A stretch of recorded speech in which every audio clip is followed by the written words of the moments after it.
Friends, Fever fans, welcome back to another Fever Replay podcast. Your home for a breakdown of weekly Fever games and news. This podcast is brought to you by the love of the game. Sometimes Smash Mouth gets it perfectly right for the love of the game. I am Chris Ord, and I am joined by my lovely and talented co-host, Keisha Gallagher. Say hi, Keisha. Hello. How are you, Chris? I'm doing great. I'm pretty tired from this weekend, but it was a fun weekend here in Indy, and we're going to talk a lot about that today. How are you? I'm doing much better today. Yesterday I was having a little bit of a migraine episode, which is why we're a bit delayed, but I'm back. I'm ready. I'm ready to talk about basketball. Those are my least favorite episodes. It's a bad time. Migraine episodes. It's a bad time. All right. So, Keisha, it was just All-Star Weekend, and it's always so interesting. To the surprise of no one, everything about the All-Star Weekend was much more exciting than the basketball game itself. Not a surprise, but once again, true. Mm-hmm. Let's touch on the game a tiny bit. What were your thoughts? You know, cool game? To call this a game of basketball is very generous. It's like, You know what I would like to see? What if no one played defense? What if it was just offense v offense? And that's what that was. I was watching with my parents, who I'm very happy to have in town. But my dad kept saying, especially because they'd go to interview Caitlin Clarkin, she'd be like, what do I want to see? I want to see more four-pointers, no defense. And I love that. I appreciated it because she's being very real. No one's out here to play defense. That's not what anyone wants to see. And we all want to see those four-pointers, baby. But my dad was like, what? That's the opposite. Blah, blah, blah. I'm like, Dad, this isn't basketball, okay? That's not what we're witnessing. And no one, and I mean no one in the arena, watching from home, playing on the court, wants to see one of these women get hurt at that game. No. You know what? I think that's what everyone signed up for, was let's give the people an offensive show. We don't need to do any defensive maneuvers here. We're already playing with people who are injured. I think Jackie Young played for like 10 seconds. Then she was done. Everyone is kind of nursing and hobbling through it right now. Let's just have a good time, give the people a high score. First triple-double ever. New scoring record for the All-Star game. So it was still entertaining, even if it wasn't the traditional basketball you may have been looking for. Yeah, like I knew we weren't going to get what we got last year, which was really something very special. That's specific to the Olympic seasons. Yeah. As far as all professional all-star games are concerned, that was just chef's kiss, absolute fantastic sports last year. I knew we weren't going to get that. I think you hit the nail on the head. This was an entertaining weekend, just in general. I think my favorite thing about the All-Stars is seeing everybody together, seeing them hanging out, and for the first time ever, we got to be there with them for 72 hours straight. Thanks to Stud Buds. If you missed out, if you didn't know what Stud Buds was, yeah. So Courtney Williams, Natasha Heidemann, has had a live stream for 72 hours straight, where she was just had us in the action, even on the game. I had the game on TV, and honestly, I was watching the Stud Buds feed way more because it was like, when do I get to sit like right behind the bench and like chat it up with the players during an All-Star game? That was great. In general, I liked all the camaraderie we saw. I loved, it was just a fun time. I was just having a fun time. Yeah. Nice. I mean, the three-point shooting, the contest between... Sabrina is so exciting to watch in general, but when she gets into that flow, 11 threes in a row. 11 in a row. Insane. And Keisha, I don't know if you know this, I was in the building. I do know this. It was very exciting. Yeah. My family, I was there with my parents, I was there with my kids, and they kept turning to me, they're like, how much is a lot? Like, what should we be expecting? And I was like, oh man, if anyone gets in the high 20s, it's going to be like really impressive. And they're like, okay, yeah, high 20s. And people were getting low 20s, mid 20s. And they're like, oh, okay, yeah. And then she busts out a 30, and they're like, how much is that? And I was like, the second best ever, I think. And they're like, who got the first best? I'm like, her! Mm-hmm. She did it! She did the other best. It was very, very exciting. Cool time. A little bummed about Lexi. She caught heat in the second half, but she couldn't hit anything in the very beginning. I just can't imagine it's one thing to play in front. Especially if you're Lexi, you do play in sold out crowds often, but the amount of pressure to have no team on the court, just you and a rack. And I don't know if people really understand how difficult it is to shoot off of a rack. Yeah. It is so different. The mechanics of your shot. Completely different. Just forget about it. Yeah, you're doing something brand new, and if you haven't been practicing, it's gonna be a little funky. But that's what it looked like too. I think that she was definitely rattled in the beginning. You can tell she was kind of not sitting on her feet, But then by the end, after just shooting, she was like, "Oh, 3 points! I know how to do this.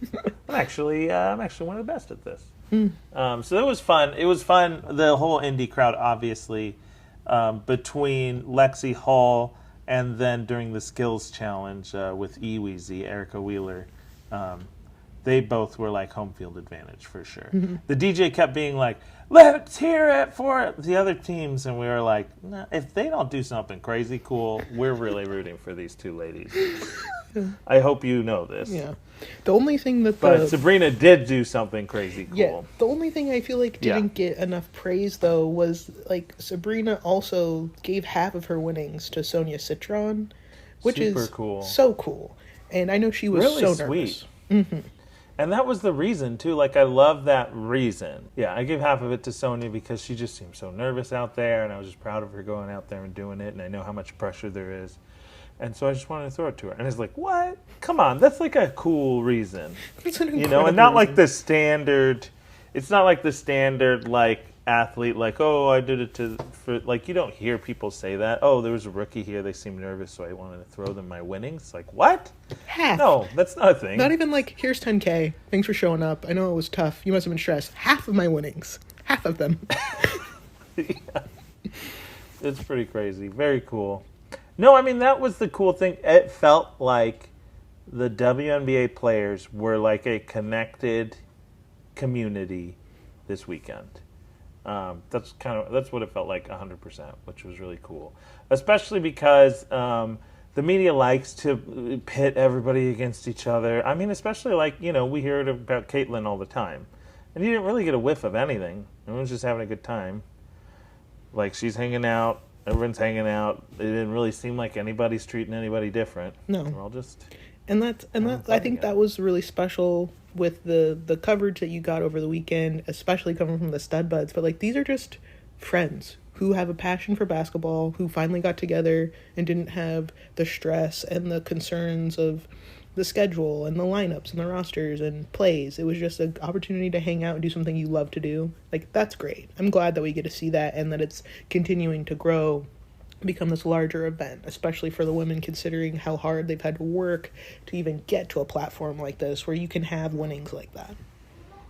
Mm-hmm. Absolutely. And like you said, the fun and hanging out was something that Indy took very seriously. So I went downtown, went there with the kids. We had a fantastic time. Like, first off, just the artwork that's all over, like, every building. We, like, drove around for a while, like, looking at this, looking at that, like, checking out. They had renamed the streets, after the teams. But they weren't, like, Alaska, my daughter was like, oh, like, wait, that one says Aces, but the other one said Vegas. She's like, it's some cities and some of the names. And we're like, oh, I don't know. And we're driving. She's like, we got to find Fever. We got to find Fever. And so when we found it, and it was called Fever Court, and she was like, that's the coolest. It was just kind of fun to feel like the city was embracing the women's game in a big way. And it was cool, like, just as a fan of basketball in general, like, right in the center of town in Monument Circle, they had, like, all these basketball hoops set up with racks of balls, and there were, like, volunteers there, like, shagging balls for you. And everyone was just having a good time, playing, shooting, getting free little, like, fans and basketballs and signing things. Like, there were big walls where you can sign stuff, and my daughter was shouting out Fever Replay on it. Aww. And I put a little prayer for Caitlin's groin there. Yeah. Important prayers. The important stuff. Mm-hmm. The important stuff is what you put on the wall. So, but it was a really good time, and I felt like Indy knocked it out of the park. It was just such positivity and fun, and that's kind of what the whole weekend was about, which was super cool. Yeah. I mean, I feel like it should just be an Indy moving forward, how well they put it on, but we'll see what they decide. I agree with that, and I think my opinion's very objective on the subject. Mm-hmm. I wouldn't say the fact that I live here has any effect. No bias on whatsoever. That decision. Mm-mm. No, I think it'd just be best served here in Indy. So yeah, I mean, that was my experience kind of on the ground. What was like a fun takeaway for you? I mean, in general, I thought that the city put on a great event. I was super excited to see all of the best players get together and just have a good time. One thing I thought that was really crazy, though, was... so I don't know if you are aware of this, but recently Collier signed a deal with Jordan that's pretty substantial. And so after she just had it raining crazy points all game during the All-Star game, Jordan brought out like all of these giant trucks just highlighting Collier as like future MVP, which was pretty insane. I don't know where these trucks were. I wanted to see them so bad though. Were they just driving around the city? Yeah, they were just like back to back lines of trucks. I gotta figure out where this was, but I was wondering if anybody saw them or if anybody had caught a glimpse. But I saw all these trucks lined up in this advertisement for her, and it just looked insane. I mean, the groundbreaking deals that have come over the last few years for shoes and brands, like this is a huge deal for her. Oh yes, I found it. Yes, Jordan Brand rolled out trucks with digital billboards to celebrate Collier's 2025 WNBA All-Star Game MVP award, and they're really cool. If I can find a video, I'll send you a video, but these trucks are rad. Awesome. So that's something we'll put up for those of you listening. We'll just put it up on our Insta. If you haven't checked us out there, give us a follow. But we'll kind of be throwing things that we talk about that are more visual. They'll probably go up on there. So it's just Fever Replay on Instagram. Maybe we'll go on other socials down the road, but that's where we are right now. So one thing, as long as we're talking about making deals and money, I don't know, did you notice the wardrobe change, Keisha? I did. That happened right in the beginning of the All-Star game? I did notice that. Yes, 100% of the players took off their shirts, and it said, "Pay us what you owe us." That was pretty cool. I literally got chills. Powerful. I did too. I did not expect that play, but I'm happy that they're demanding their bag. They deserve it. I cannot believe how little these incredible athletes are compensated for what they do in comparison to other professional athletes. Or just in comparison to normal jobs. Because once again, I know that this is like below the minimum, right? Because Aerie signed a partial contract, right? But I just want to remind you, Aerie McDonald is on a contract where she gets paid $53,000. Now, I don't know what you make, Keisha, but I know you make more than that. Let's just say that, right? And I think a lot of people listening make more than that. If they don't, they're trying to make that. And I think we all agree that Aerie would play better basketball if she was paid enough to, live a life in the city she works in. I think she would probably play better. And I think if we're not paying them enough to play like at their peak performance, then we're not really invested in the league. That's kind of, I would say, just like right off the bat. Yeah. It's just kind of crazy. No, I think you said that like perfectly. What kind of expectations can you have for your team, for your players, when so many of them are making below minimum wage? Like they're making less than $50,000 a year. Maybe the average is hovering around 60,000. Okay, and then what? When they're not playing basketball anymore and it's the off season, how are they supposed to make an income? So what do you expect them to do? The league minimum contract is $66,079. I want to include that 79 because it's a significant portion. And then that's for people with 0 to 2 years. 3 or more, the minimum is 78, 831. So I myself, on my time when I'm not a podcaster, I'm a banker here in Indianapolis. So I happen to see a large number of incomes come through who live in this same exact area. And I will say that if they're a professional who's been at their job for a fair amount and are anywhere near the top half of the expertise, scale, they would be making more than this. Pretty much any field of expertise. Well, I mean, I think the other thing that is so hard for me to swallow when it comes to the discrepancy in pay is we often want to compare them to the WNBA to the NBA, and I know that you can't. It's just not the same. The longevity of the NBA speaks to exactly why it's in a position it's in now. But I just want people to understand, and this figure may be wrong, but a figure I came across that blew my mind is that the WNBA rookie minimum is hovering around 66, like you said, compared to the NBA. Do you know what that minimum is? It's around $1 million, isn't it? 1.27 million. Yeah, and I'm sorry, because 0.27, the part that I ignored, is almost 4 times the minimum of the W, which is insane. It's insane to me. It is insane to me. And I don't know. I just don't get it. I don't understand. Yeah, so what we're going to do, we're going to dive straight into kind of this kind of financial aspect. It's a big part of the league right now. Clearly, the players have met twice now to renegotiate the collective bargaining agreement. They had their biggest group of them ever meet right before the All-Star game.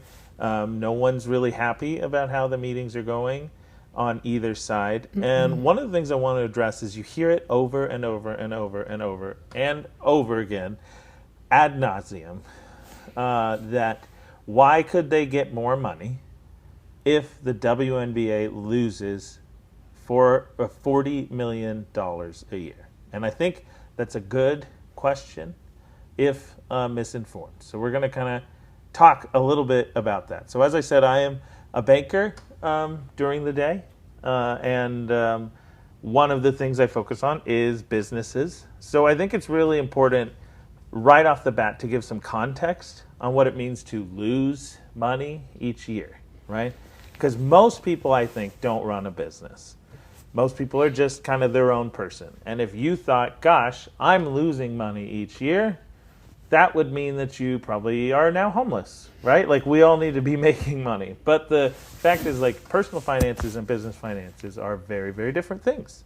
And really, on the business side, you look at losses and you look at gains in a different way. Really, if you make a profit or not, doesn't mean you're not getting paid. You still get paid, but your business might not profit. Mm-hmm. And that just means that you have more liabilities than assets that year. And if you're a company that is trying to grow, it's very common that you would not turn a profit because you're investing back into your own business in a lot of different ways. And as you invest in your own business, you're going to eat into your own profits. You're not going to pay yourself extra. You're going to invest back into your business. You might increase your liabilities. Like if you think about a manufacturing company, they might buy $1 million machines that they couldn't pay for with their current output. But it will allow them to have a greater output in the coming years, which will then yield profits. So that's where we are right now. Mm-hmm. The NBA didn't become consistently profitable until the late 80s, which is like the Magic Johnson, Larry Bird sort of era. Mm-hmm. And if you compare that to the W, we're not at the Magic Johnson, Larry Bird era of the W. You know? Right. We're maybe getting there, might be getting there. Could be very exciting if we get there, but that's not where we are right now.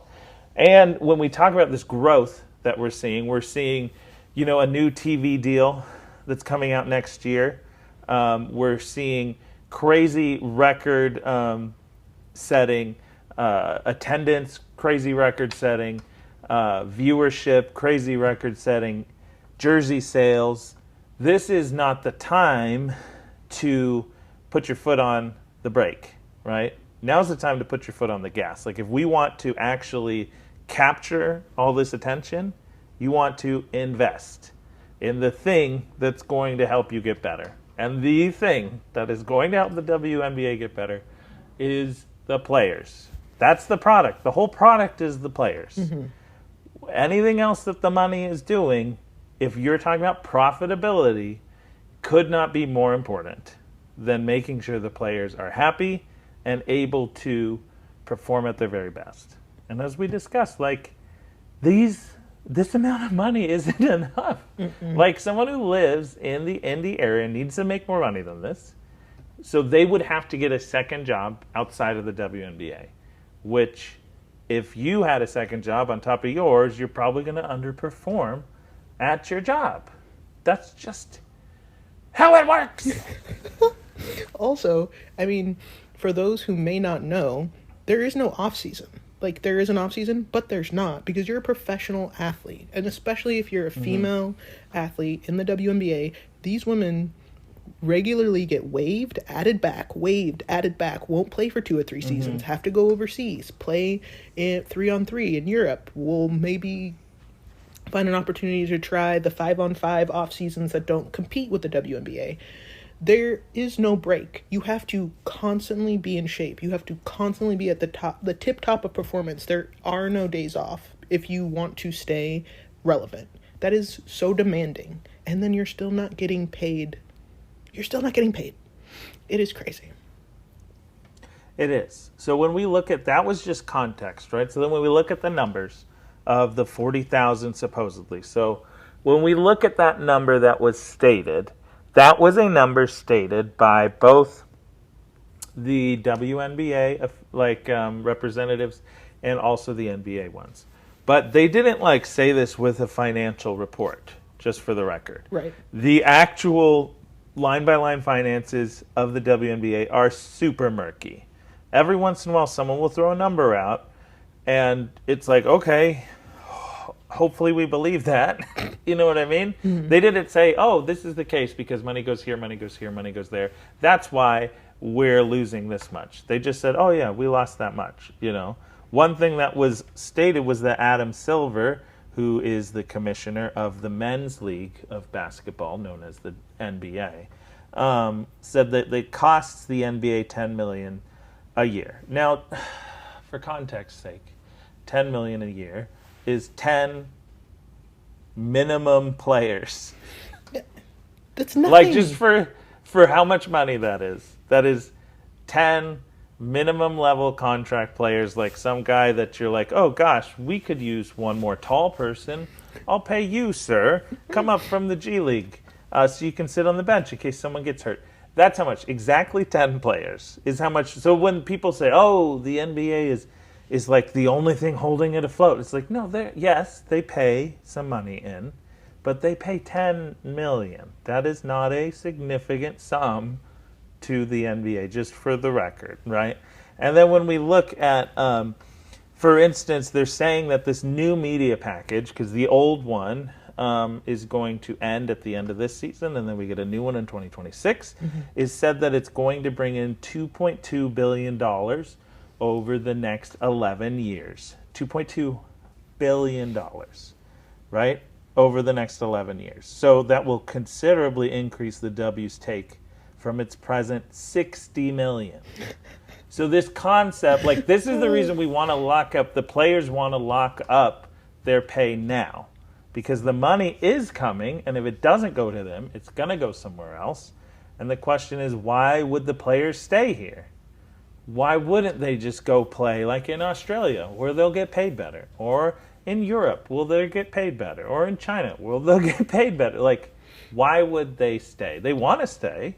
They want to stay and play here in the U.S., but they're asking, why should we? If you're going to just make all this money from us and ship it out next year to, I don't even know where.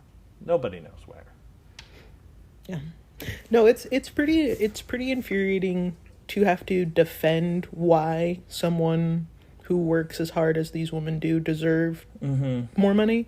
But it is crazy to know that the sweeping statement of, well, the WNBA did lose $40 million in 2024 without any citing of sources or explaining what that really means is crazy, especially because you explain the net gain of 115 million just on that TV deal alone would mean that even if the game and ticket sales dropped, merch stopped selling, they'd still be in the green. So that would then allow the CBA more salary cap, a substantial raise. And what is that going to cost in total? Let's say if they took the current cap, which I think is around 1.5 million, and let's say they just bumped it to 4. Out of the raise of that huge TV deal, that's 2.5 out of 115 million TV deal profit. It's so inconsequential to the amount of money that would come into the league. It doesn't make sense to not pay them more money, especially, again, no offense NBA, I know you're out there doing your own thing, but if there's one individual who is making more than your entire bench, do you not see that they're in the scheme of things that is not going to bring longevity to this league, especially with those other 5-on-5 leagues and Unrivaled and the continued interest to bring American players overseas to improve their own teams? Like, come on. I feel like this is pretty crystal clear, and the only thing that keeps these women underpaid is greed, is what it reads as. It's correct. And then one other piece I want to bring up, which is, like, okay, you know, you could argue because of the murkiness, like, well, we kind of just have to believe them at their word.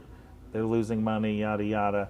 One of the things I want to say, which should be crystal clear, like how much things are worth, like the Golden State Valkyries just recently got started. And so the financials behind that are crystal clear, that the Golden State Valkyries are valued at $500 million. Mm-hmm. So that's not pretend money. This is people putting up this money right now to just start something because they realize the value. So these are not people that are foolish with their money. The investors that do this are putting down real money for a real reason. It's not like sentimental, like the Fever's been around for a long time. Oh, you know, like we got to keep this going. It's for the community. No, like that didn't exist before. And people started this business so that they can make a lot of money, and is currently worth $500 million. So, like, right. If you're wondering if the world, the financial world, is looking at WNBA and they're like, oh, is this shaky? Is this going to really happen? Yes. The answer is yes. It's really happening. There's lots of money involved, and there's a ton going to be made as it grows. Like, what everyone's looking for is growth, and the WNBA has it. Yeah, like, we're growing so fast. Like, how many teams did you just announce that you're going to be rolling out over the next 4 or 5 years? And the Liberty. But then you're claiming you don't have the money. And you don't have the money. So where are these teams coming from? Why are we expanding? Yeah, and then, so the Liberty just was reevaluated as well, and I think their value wasn't as high as the Valkyrie, but it was, I think what I saw was in 2019. 420. Yeah. It's 420. But in 2019, they were 10 to 14 million. I remember that because I just listened to a podcast. So 6 years later, that increased to $420 million? And you're telling me there's no room for growth or money that we should be investing in women? It's there. Oh, it makes me tired. It's there, and it's a fact that we're essentially just being lied to when everyone just keeps quoting this 40. Like, there's a real negotiation happening, and only one side has the numbers, and that side is not willing to share it, and what they share is probably dated and nowhere near, especially what it's going to be next year. Yeah. And that's what we're talking about. We're talking about next year when we talk about the contracts. So me and Keisha wanted to get that off of our chest, but it's also important. This is what happened this week. Almost as important as the fun of the All-Star game was the hard work that these amazing women are doing to try. And it's not even just to get themselves paid. It's not a greed thing. They're not just in this negotiation to get themselves money, but I think they know that if they can kind of move that dial and get the actual fair pay that they deserve, that this is going to lift the whole league, because they're getting money and they're getting all of the women that are coming after them paid, which, I mean, is such a big deal and so huge, and a fight that needs to be fought right now. Like I saw someone talk about, like, oh, equality, when they were talking about the pay versus the men's pay, and it's like, no, we're not even talking about equality. Right. Like, we're actually just talking about, like, fair wages for work put in. Yeah. Because there's not fair wages for the work put in for these women. That's like a fact. So that's what we're actually fighting for. We can talk about equality later. But, like, let's make sure that they can just have the one job. Because we all want them to have this job. Right. We're all enjoying them doing it. Like, yeah, I saw something that said that Steph Curry, who, like, again, nothing wrong with him. Great guy.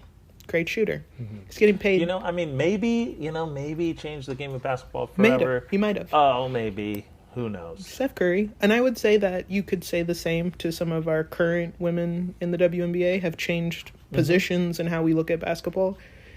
How much money is Steph Curry getting paid to play basketball? I don't know, like $50? $60 million. Ooh, that's a lot of money. That's a lot of money. And I'm not saying that he doesn't deserve it. The rings speak for itself. The shooting speaks for itself. The gold medal speaks for itself. But I also want you to recognize that there are women's basketball does not lose internationally. If you want to keep the W as competitive as it is and you don't want those players breaking off and going other teams, invest. That's what it's time to do. Speaking of investing, Caitlin Clark's injured again. Gosh, I don't know if you're hearing this first from us. First off, you gotta think your priorities over. Got it. I mean, I appreciate your loyalty, but catch a game. Get a little bit more news. Watch a game. Watch a game. But Caitlin, so yeah, Lisa Leslie recently spoke up and she was talking about Clark's injury and that this is a tough one, right? So the soft tissue kind of and the deep in the legs, like it's all kind of a system of muscles that works together, you know?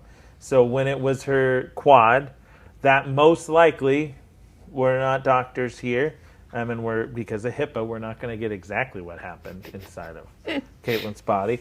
But most likely led to the groin, which most likely led to the other. Like your leg favors another thing, you start moving a little different. You got to compensate. The injuries kind of move around. Mm-hmm. She said herself she went through a very similar thing in her career where she had one of those deep tissue injuries. And, the person interviewing her was like, how long did it take you? And she's like, it still hurts today. I was going to say. It's like... This is not the sort of thing that you necessarily get better from. Like, your body needs to learn how to adjust now that, like, your kind of system of muscles down there is compromised. And, like, it's not like Caitlin's not going to be the same player again, but it's going to take her a little while. Like, this is a serious problem. It's not like she tore something. It's not like, an ACL or an Achilles, something we're used to seeing. But she was just, like, very candid, like, this is a problem. This is a big moment in her career that they're going to have to make sure they manage right. Like, which, thanks for sharing the truth, Lisa. I didn't like it, but I appreciate it. Thank you, Lisa. No, I did see that. I do think, though, that we have to be prepared for her not to shine as bright as we had anticipated because there is a recovery process and there is an adjustment. Correct. And I think that there's a lot, whether you're a fan or not, you can't deny or ignore what she's done for women's basketball in the last few years, collegiately and now professionally. There's a lot of pressure on her to perform, and I hope that she has the folks around her to remind her that, yes, we do want to see her throw up those crazy logo threes, but also, like, I want you to be able to do that for 10 plus years, so don't blow it in your sophomore performance. My hope is that she got some of that during the All-Star break. Mm-hmm. She was surrounded by a lot of other women who certainly have that wisdom.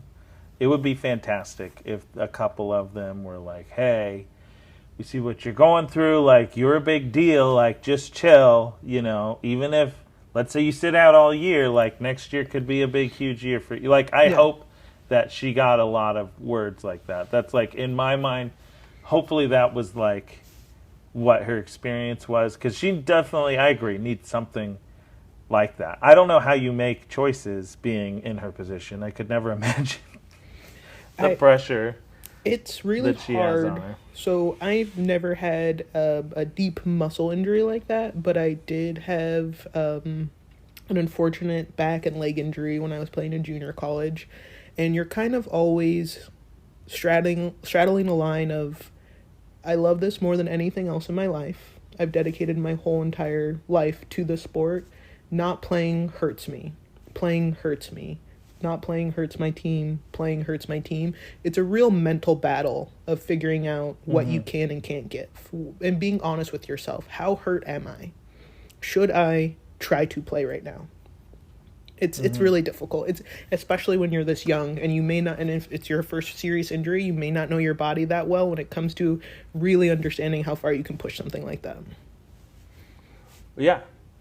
No, absolutely. I feel like you saw that play out on her face when she re-aggravated the groin. Or she technically didn't because it was the different side, technically a different muscle. But when that moment happened, and you could tell, it wasn't even like she grimaced or anything. She was just sitting there kind of rubbing it, and you see the look of realization on her face like, oh, I'm injured again. And it was just like this sad, very slow, quiet. She kind of goes over to the basketball hoop and just kind of like puts her head like on the padding, and you're just like, damn, man. And even her teammates just saw her and like threw the towel over her head, like, go ahead and cry about it, you know, like, because like, damn, you could just see even the not explosiveness of the emotion was also heartbreaking, because it was just like, she's like, okay, well, that's I can only imagine. I can only imagine her thinking like, it's okay. It's okay. I just have to like walk it off. It's going to be fine. If I just sit down for a little bit, I'll feel better. There's just so much going through your mind when you're dealing with that fresh injury too, knowing that it's like, well, it's a new pain. Maybe it's not as bad as the other side. It's just, it's really difficult. I wish her the best, and I hope she can get healthy this season. But if she can't, next season is a great way to show off all of that hard work that you put into recovery, getting your body healthy. I mean, I think also people forget, for those who come into these rookie years, it's a lot of basketball. You go from a lot of basketball, playing your whole collegiate schedule to March Madness to a short break, and then you're a professional. It's a lot of games on them legs. No, it's insane. The schedule that the women who come off a deep playoff run go through.